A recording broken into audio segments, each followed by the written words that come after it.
Imagine the most utopian version of the world possible. The sun shining, birds twittering in the sky, and an endless supply of organs for transplantation.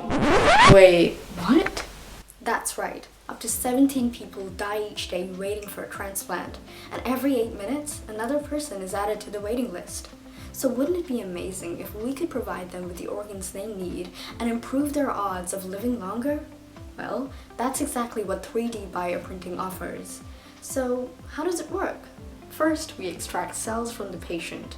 Why is the patient's own cells and not anyone else's? Because every person's somatic cells have their own different antigens, and having the same antigens in the cells of the transplanted organ reduces the risk of an immune response, reducing the risk of organ rejection.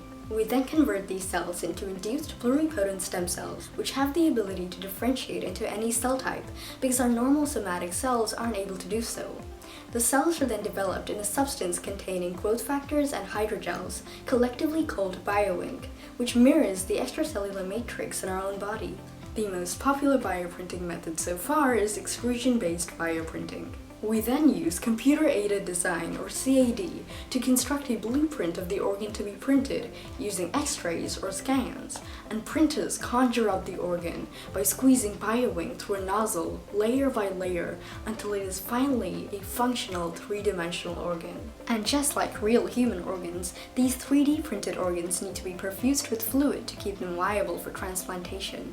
Some of the main challenges faced by this emerging technology are the vascularization of tissues, maintaining cell viability throughout the process, and ensuring that the final organ performs its functions optimally. Yet as we continue to make great strides towards making bioprinted organs a ubiquitous reality, we're closer than ever to achieving that utopia.